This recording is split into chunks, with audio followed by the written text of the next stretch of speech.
Good morning दोस्तों देखिए, आज जो मैं वीडियो बनाने जा रहा हूँ वो एक बहुत इम्पॉर्टेंट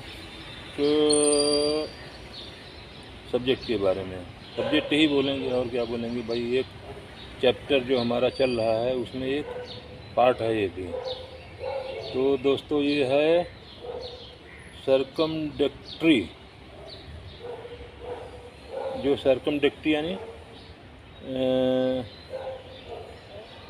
डेविएशन इन वॉकिंग में एक डेविएशन होती है सर्कमडक्शन एक्टिविटी जो होती है वो यानी पाँव को घुमा करके रखने की आदत होती है।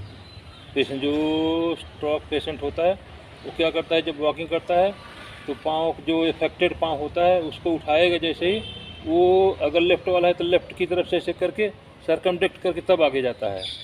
इसको सर्कमडक्टरी डेविएशन बोलते हैं, यानी डेविएशन इन वॉकिंग में जो कमी होती है ये इसके बारे में है दोस्तों।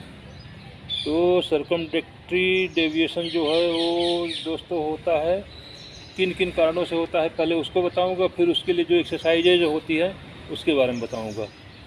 तो जो कारण है दोस्तों उसमें तो सबसे पहला कारण होता है कि स्पास्टिसिटी।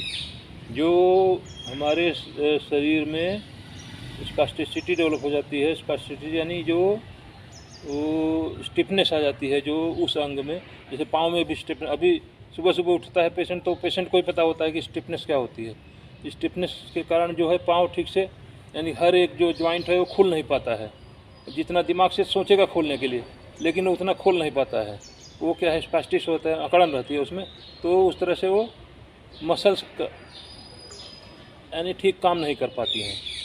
तो नंबर 1 तो कारण है स्पास्टिसिटी दोस्तों। तो उसके लिए क्या करना चाहिए मैं आगे बताऊंगा। नंबर 2 कारण है कि घुटने का न मुड़ना। वो भी स्पास्टिसिटी के कारण ही यानी घुटना नहीं मुड़ता है। तो उसमें यानी आदमी जो है एक्सरसाइज करके इसमें स्ट्रेंथ ला भी लेता है मसल्स में, लेकिन क्या है स्पास्टिक होता जाता है तो वो घुटने को मुड़ने नहीं देता है। तो मुड़ेगा नहीं तो क्या होगा, ऐसे करके जब आगे एक तो होता है कि घुटना भाई ऐसे किया, घुटना मोड़ करके आगे रख लिया। एक होता है कि जब घुटना नहीं मुड़ेगा तो ऐसे करके जाएगा, क्योंकि वो सीधा अकड़ा हुआ चीज़ हमेशा जो है वो कंट्रोल में नहीं आएगा। तो जब दिमाग चाहते हुए भी वो क्या नहीं ऐसे न रख करके ऐसे घुटना मुड़ेगा तो ऐसे रखेगा, घुटना नहीं मुड़ेगा तो क्या करेगा, ऐसे कर देगा।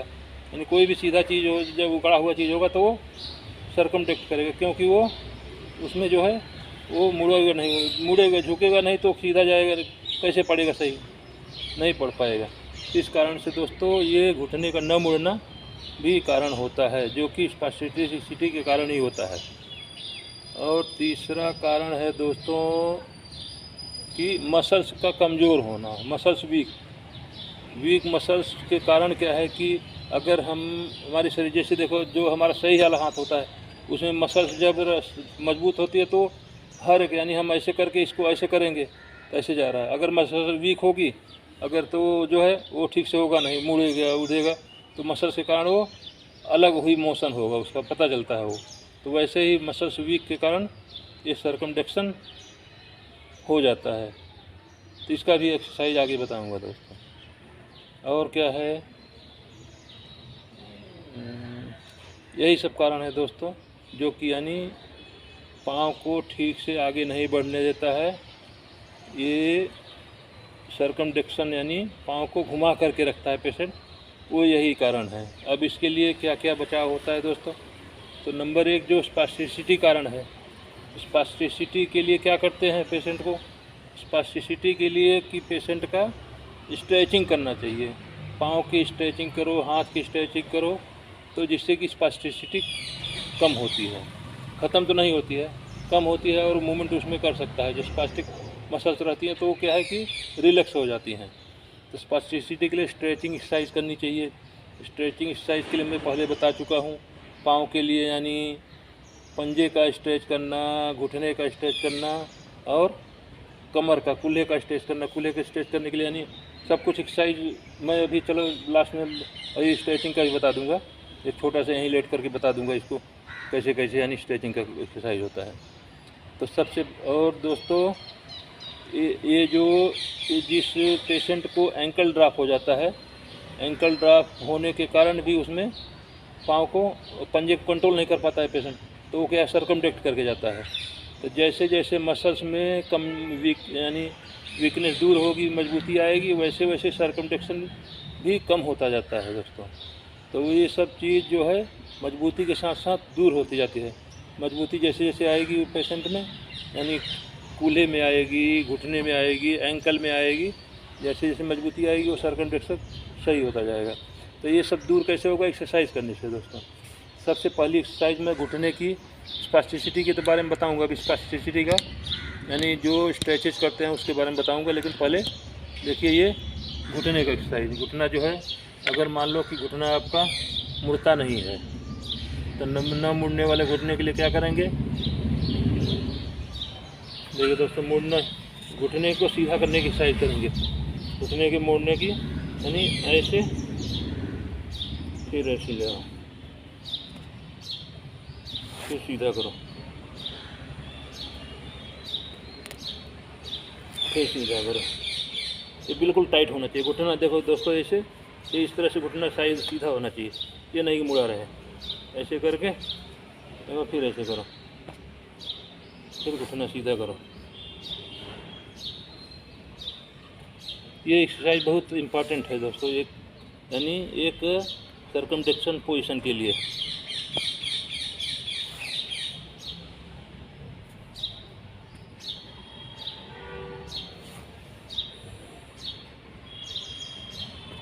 ऐसे दोस्तों इस एक्सरसाइज को भी, ये एक्सरसाइज कम से कम 20 बार 30 बार दिन में 2 बार ज़रूर करो। और एक मैं यानी एक लाइन में चलने के लिए, जो कि मैं स्टिकर एक मैं ख़रीद रखा हूँ, उस पर चल के दिखाऊंगा। लेकिन पेशेंट जो है उसको न खरीद करके आप ग्राउंड पे मार्क कर लो, चूना से मार्क कर दो, चाक से मार्क कर दो। जैसे भी चाक से मार्क कर दोगे, एक कदम के बराबर कदम और एक सीधाई में होना चाहिए। उसी सीधाई में पेशेंट को चलने की प्रैक्टिस करना चाहिए दोस्तों। दूसरा एक्सरसाइज हो गया। और तीसरा एक्सरसाइज जो एंकल की बताया था, तो एंकल स्ट्रेंथनिंग के लिए मैं पहले एक्सरसाइज बता चुका हूँ। एंकल स्ट्रेंथनिंग की एक्सरसाइज करनी चाहिए। और एक एक्सरसाइज दोस्तों और स्ट्रांग अगर करना है तो रबड़ बैंड बांध करके एंकल की स्ट्रेंथनिंग करो। और एक और एक्सरसाइज बताऊंगा कि जो कि रबड़ को बांध करके चलते हैं, अब उसको भी बताता हूँ दोस्तों।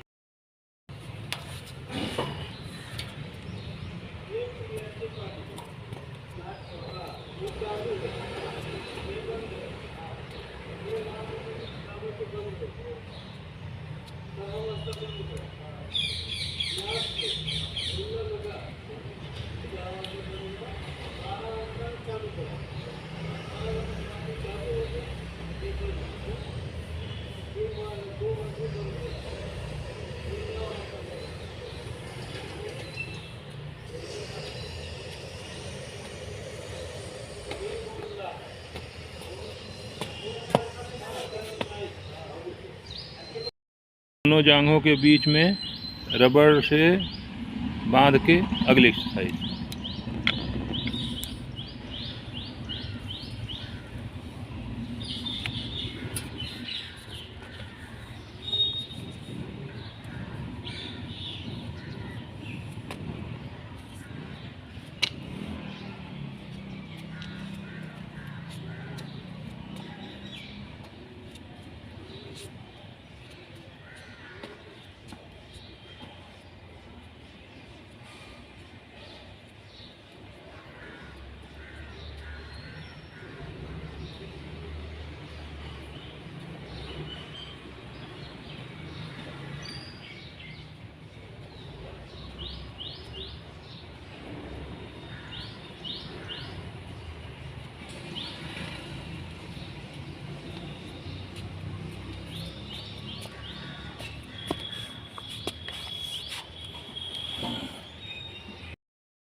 अगली एक्सरसाइज दोस्तों, पेशेंट को टिप टू टो वॉक कराओ।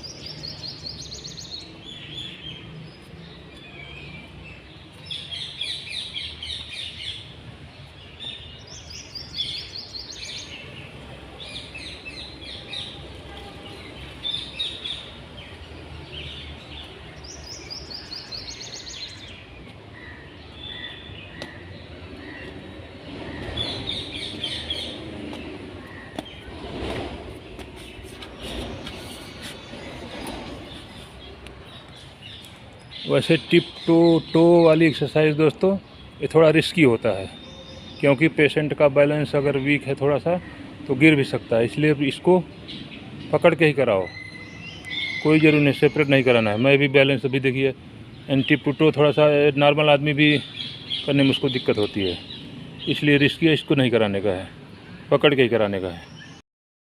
देखिए दोस्तों अभी यहाँ पे क्या है कि मैं कुछ स्ट्रेचिंग एक्सरसाइज पाँव की और कुछ जो घुटना मुड़ने की एक्सरसाइज लेट करके, वो मैं यहीं पे लेट करके दिखाऊंगा।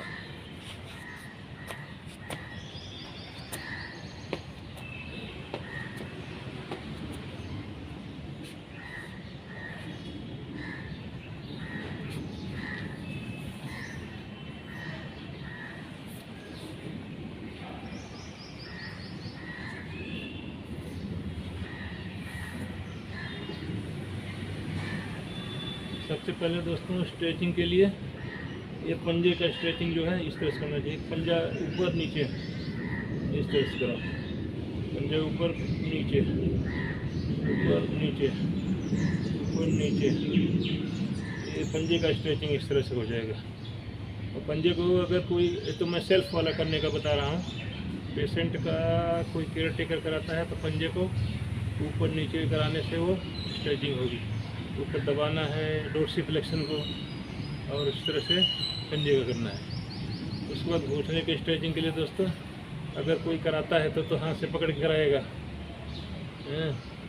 और ऐसे फिर ये सामने से, यानी इस तरह से घुटना फोल्ड होने, घुटना मुड़ने की और स्ट्रेचिंग की दोनों की एक्सरसाइज होगी इसमें।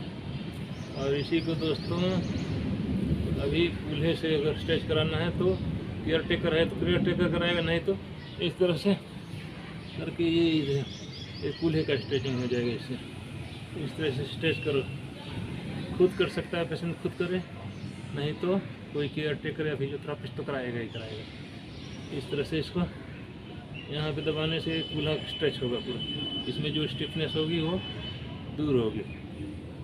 बहुत स्टिफनेस होती है, वो तो पेशेंट ही जानता है कितनी स्टिफ होती है, जब करोगे तो पेशेंट को अच्छा भी लगेगा उसको। इस तरह से स्टिफ लेग को, स्टिफ जो कूल्हा है वो खुलेगा। इस तरह से दोस्तों ये हो गया यानी एंकल का, घुटने का और कूल्हे का स्ट्रेचिंग। इसको फिर ये इस तरह से ये कर सकते हैं, ये दोनों पाँव को इधर ले जाओ, इधर ले जाओ, ऐसे इधर से फिर ऐसे। ये जो स्पास्टिसिटी होती है, ये स्पास्टिसिटी इससे कम होगी, जो स्पास्टिक मसल हैं वो खींच जाएंगी तो मसल्स काम करेगी, तो जो कंटिन्यू करने से सर्कमडेक्शन जो है वो कंट्रोल में आएगा और मसल्स मजबूत होगी। मसल्स मजबूत होगी तो अपने आप जो सर्कमडेक्शन होता है पाँव का वो घूम करके जाता है, वो दुरुस्त होगा दोस्तों। इस तरह से करना चाहिए। और इसी तरह से दोस्तों फिर दोनों हाथ को पकड़ो ऐसे, इस तरह से करा, इस तरह से करके ये स्ट्रेचिंग इस तरह से करना चाहिए।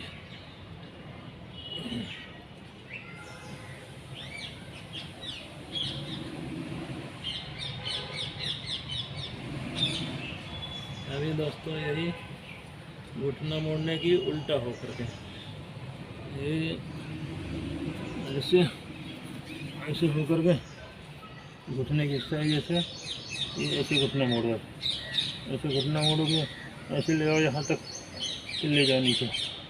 बचान देखना है कि ये नीचे जाते समय पाँव से कंट्रोल करो उसको, नहीं तो नीचे जाएगा चोट लगेगा, फिर ऐसे जाएगा, क्योंकि अभी मसल्स वीक है इसकी।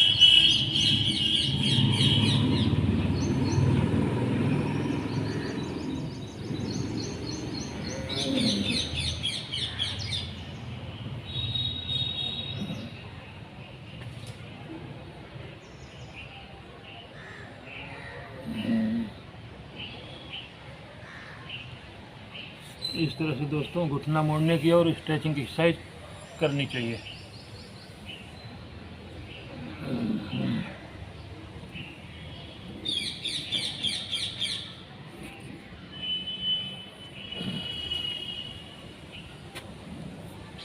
और दोस्तों इसके साथ साथ हाफ स्क्वाट करो। हाफ स्क्वाट में यानी आधा ऐसे, आधा बैठो कितना, फिर सीधे हो, पूरा कितना सीधा करना है, यानी ऐसे आधा बैठो, आधा झुको, फिर इसको ऐसे करो,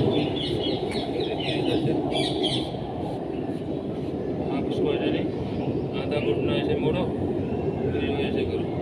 इससे क्या है, घुटना की होल्डिंग मुड़ने की प्रैक्टिस होगी दोस्तों। ये सब एक्सरसाइजें करने से 1 महीने तक कराओ, पेशेंट में जरूर फर्क पड़ेगा सर्कमफ्लेक्शन में।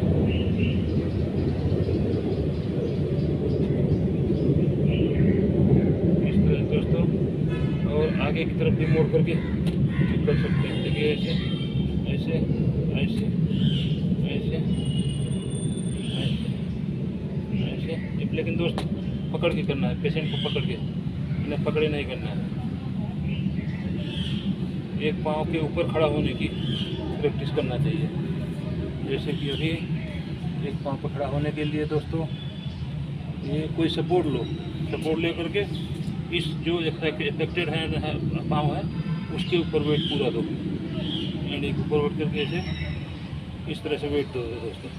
तो उसमें क्या है, कूल्हे से मजबूती आएगी और सर्कमफ्लेक्शन कम होगा।